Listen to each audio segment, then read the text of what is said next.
quite finished. It's your turn to listen, for just as you instructed me. Hear me out and judge me on the facts. You go wicked way with words, Creon, but I'll be slow to learn from you. I find you a menace, a great burden to me. Just one thing. Hear me out on this. Just one thing. Don't tell me you're not the enemy, the traitor. You think crude, mindless stubbornness is such a gift? You've lost your sense of balance. If you think you can abuse a kinsman, then escape the penalty, you're insane. Fair enough, I grant you. But this injury you say I've done, what is it? Did you induce me, yes or no, to send for that sanctimonious prophet? I did, and I did the same again. Alright then, tell me, how long has it been now since Laius... Laius? What did he do? Vanished, swept from sight, murdered in his tracks.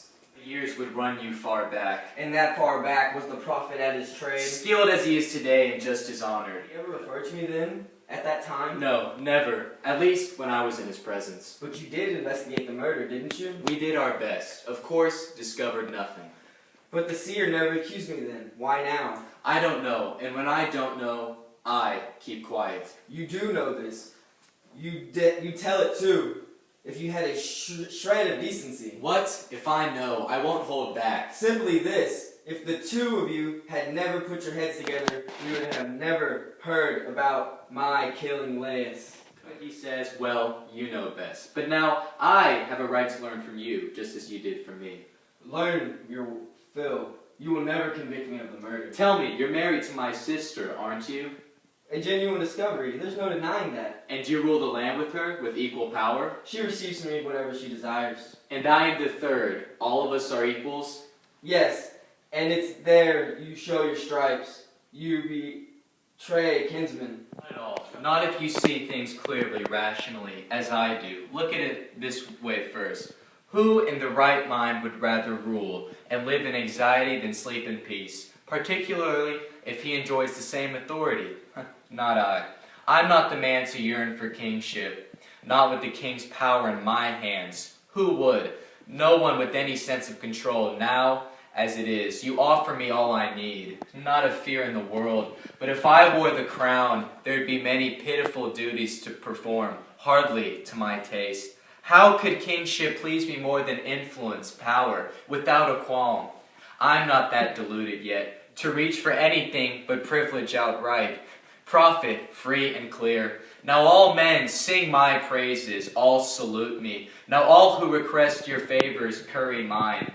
I am their best hope. Success rests in me. A man of sense, someone who sees things clearly, would never resort to treason. No, I have no lust for conspiracy in me, nor could I even suffer one who does. Do you want proof? Go to Delphi yourself. Examine the oracle and see if I've reported the message word for word. This too, if you detect that I and the clairvoyant have plotted anything in common, arrest me, execute me, not on the strength of one vote, two in this case, mine as well as yours. Convict me on sheer unverified surmise. How wrong it is to take the good for bad, purely at random, or take the bad for good. But reject a friend, a kinsman, I would as soon tear out life within us, priceless life itself. You'll learn this well, without fail, in time. Time alone can bring just man to light. The criminal you can spot in one short day. Good advice, my lord. For anyone who wants to avoid disaster, those who jump to conclusions may go wrong.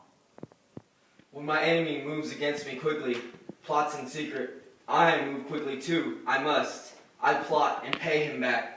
Relax my guard a moment, waiting his next move. He wins his objective. I lose mine. What do you want? You want me banished? No, I want you dead. Just to show how ugly a grudge can. So, still stubborn. You don't think I'm serious? I think you're insane. Quite sane, in my behalf. Not just as much in mine.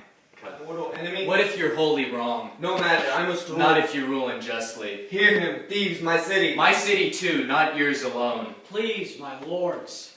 Jocasta's coming, and just in time too. With her help, you must put this fight of yours to rest. Have you no sense, poor misguided man? Such shouting? Why this public outburst? ashamed with the land so sick to stir a private quarrel? Into the palace now, and Creon, you go home. Why make such a furor of nothing? My sister, it's dreadful. Oedipus, your husband, he's bent on a choice of punishment for me. Banishment from the fatherland or death. Precisely. I caught him in the act, Jocasta, plotting, about to stab me in the back. Never. Curse me. Let me die and be damned if I've done you any wrong that you charge me with. Oh God, believe it, Oedipus. Honor the solemn oath he swears in heaven. Do it for me. Do it for your people. Believe it. Be sensible. Give away my king. I beg you. What do you want from me? Concessions? Respect him. He's been no fool in the past. And now he's strong with the oath he swears to God. You know what you're asking me? I do. Then out with it. The man's your friend, your kin. He's under oath. Don't cast him out. Disgrace. Branded with guilt on the strength of hearsay only. Know full well, if that is what you want me dead or banished from this land. No, by the blazing sun, first god of the heavens. Stripped of the gods, stripped of loved ones. Let me die by inches, if that ever crossed my mind. But the heart inside me sickens, dies, as the land dies. And now, on top of the old griefs you pile this, your fury, both of you. Then let him go, even if it does lead to my ruin, my death, or my disgrace, driven from Thebes for life. It's you, not him, I pity. Your words move me. Whenever he goes, my hate goes with him. Look at you, sullen and yielding, brutal in your rage. You will go too far. It's perfect justice. Nature like yours are hardest on themselves. Then leave me alone. Get out. I'm going. You're wrong. So wrong. Those men know I'm right. Why do you hesitate, my lady? Why not help him in? Tell me what has happened first. Those loose, ignorant talk started dark suspicions, and a sense of injustice cut deeply too. On both sides? Oh, yes. What did they say? Enough, please, enough. The land's so racked already, or so it seems to me.